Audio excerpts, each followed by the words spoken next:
Maita yenyu madikani tinokuchingamidza muchirongwa Mai Chisamba show. Muchirongwa matinokupaizva tinopakura zvakasiyana siyana asi zvichibata upenyu hwedu nenzira dzakasiyana siyana. Nhasi tine nyaya inorwadza ingashungurudze, pamwe tinokusvikirai muine nyaya dzakadaro asi tinodzikurukura kuti dzitipodze. Makunakuna ari kuitika mukati memisha yedu. Vana vasati vasvika zera rekuti tinoti vabva zera vari kuita pamuviri, vachiitiswa pamuviri. Dzimwe nguva vana nevanhu veukama zviri kumbofamba sei?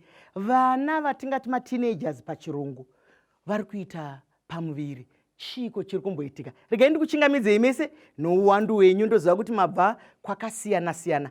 Inzwai kugashirwa. Regai tipe vadare vedu mukana wekuti vazvisume kwatiri. Totanga nemuroora wechidiki. Nhasi kwakaipa, vana mai vati tinozvigonawo.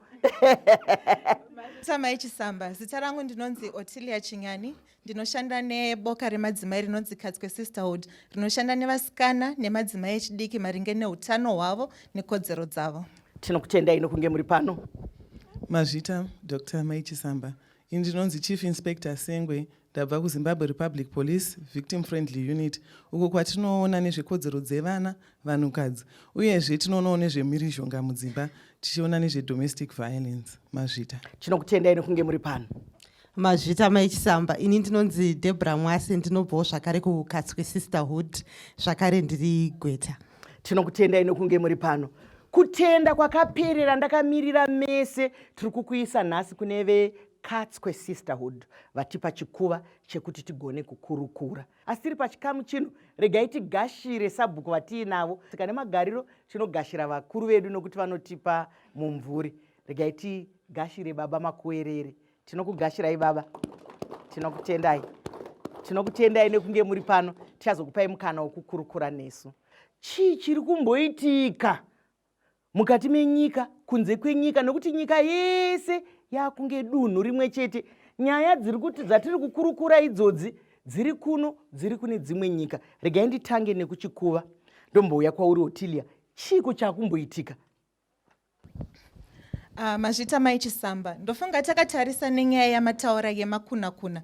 Pane mumwe mutauro vanomati mapiye. Zvino zvekuti mubasa ratiri kuita tiri kunzwa kuti munharaunda mugere vanhu. Unonzwa kunzi baba vanenge vachitora vana vavo, vanasikana vavo, vachivaita vakadzi. Dzimweni dzenguva ndisekuru, hanzvadzi kuna mai, vanochengetedza munhu wekuti anofanira kunge ari muchengeti kumwana, asi anotora mwana akumuita mukadzi.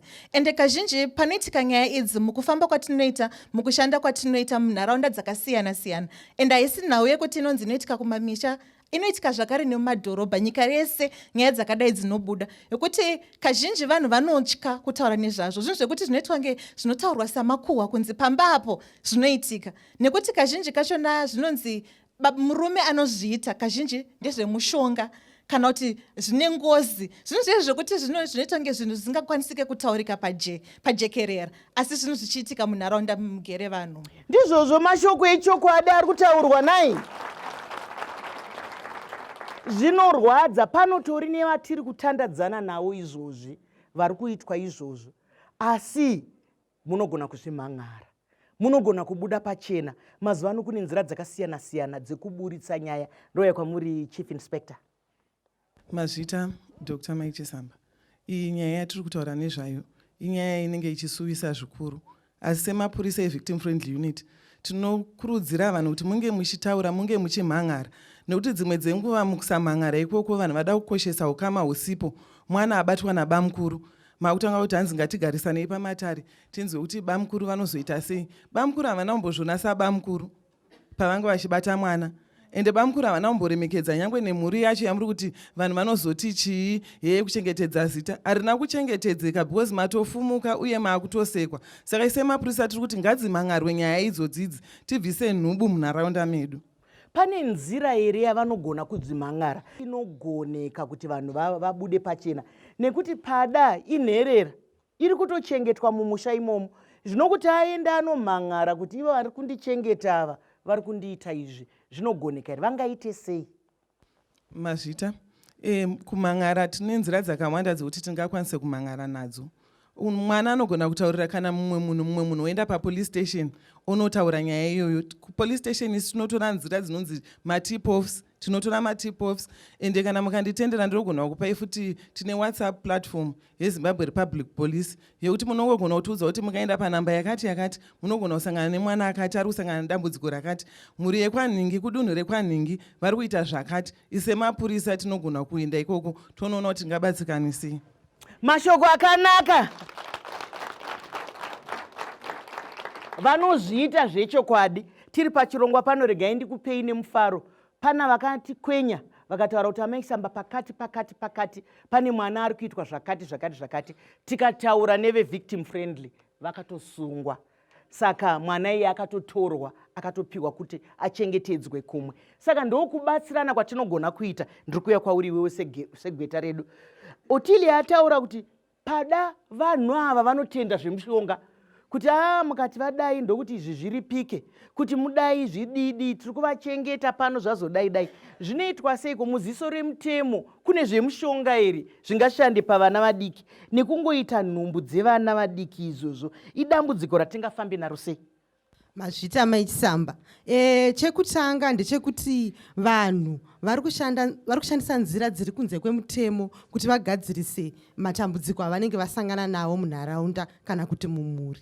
Asi isu takatarisa mutemo wedu unorambidza zvakanyanya kuenda pabonde nemunhu weukama hwako, uye zvakare unorambidza kumbunyikidza munhu kuenda naye pabonde. Zvakare mutemo wedu hautenderi vana vadiki kuti vange vachienda pabonde nevanhu vakuru. Mutemo wedu uripo pakuchengetedza vana kuti vasambunyikidzwe nevanhu vakuru. Asi kutaura kwaita Otilia, dambudziko riripo hombe nderekuti kumbunyikidzwa kuri kuitika mukati memhuri, mekuti munhu anofanira kunge akachengetedzeka kana ari mukati memhuri, uye kuti mutemo uzosvika mumba menyu dzimweni dzenguva zvinonetsa kuti vanopinda vanoti gogogoi mutemo wapinda muno because zvinhu zvazvinenge zvisiri pajekerere. Saka naizvozvo mutemo wedu hauzvitenderi. Pane ukama hwakatotsanangurwa kuti kana pakaita ukama hwakadai vanhu vakadai vabvumiswe vatenderwe kunge vachienda vose pabonde.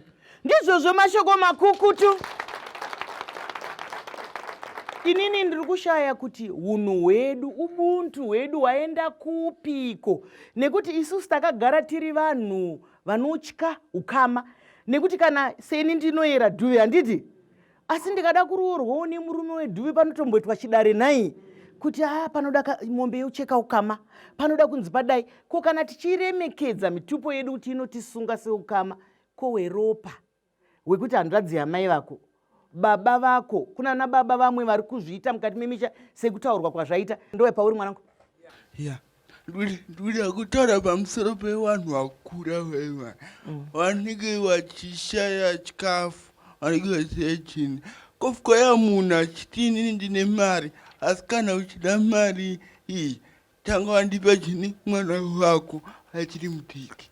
Handitika mwana uyoyo ba anokura hakuda kuroorwa, obva anzi shamwarika watiri kuona mudharo ndiatu chini murume wako.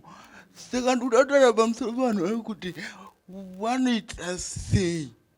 Ndizvozvo vachazoudavidza mubvunzo wake kuti tinazvo mukati memhuri dzedu urombo hunobviswa here nezvatiri kuita izvozvo hwokupa vana. Kazhinji tinoita sekurasirira vana, vari kutora mibvunzo yavo. Taura ako Delight. Mai Chisamba rufu harutambiriki. Kana tinge taita chitunha mumba hatituki chitunha, hatituki afa, tinoenda kugata tononzwa zvanetsa. Zvimwe chete nedambudziko remateenage pregnancy aya. Tiri nyika inotenda nekuziva kuti tine unhu hwakanaka, asi dambudziko ripo ndekuti tiri kuramba zviri kuitika pasi, tichida kuchengetedza bhachi rekubasa, bhachi rekuchechi. Chekutanga Mai Chisamba ndechekuti dzidziso dzakadai kutanga kudzinzwa panhepenyuro zvatiri kuita izvozvo. Hatina yatingati sexual health, dzidziso yatingati inoenderana nezvepabondi, kana inodzidzisa mwana kuti mwanangu zvawakukura kutumbuka kwakuita nyatso dzako idzi, uchada vakomana vakawanda, uchanzwa kudzirwawo mumiri mako. Mai Chisamba, tingati tine zvinhu zvitatu zvinotibatsira kuti vana vedu vadzokere munyaya yakanaka. Yekutanga bandiko imhuri yatingati family. Mhuri dzedu hadzisi kutaura nyaya idzi Mai Chisamba, inyaya dzekuti tinodzidzidza taakunze, inyaya dzinodzidzwa mubhazi, inyaya dzinodzidzwa mukombi. Toita chechi amachakera vari panapa, ndikaenda kwavanobatira vanondotaura kuti mumba muno ndemayeso, hamutaurwe kunzi kondomu rinoshandiswa sei. Asi chavanokanganwa chekuti mimba yakabatwa svondo rakapera rakabatirwa, ipo imo muchechi makare imomo. Saka Mwari achadei dzidziso kana kuti bonde ritirwe imomo. Tozoenda kuzvikoro Mai Chisamba. Yatinoti guide and counseling nyaya Mai Chisamba iri kurova pasi ripo. Panhongonya penyaya tinopaziva asi iri kutiza ipapo Mai Chisamba. Tochienderera kumberi tichiti service provided. Ndafara kuti VFU muri pano. Asi pane vanhu atina tingati professionalism kushanda kwakanaka.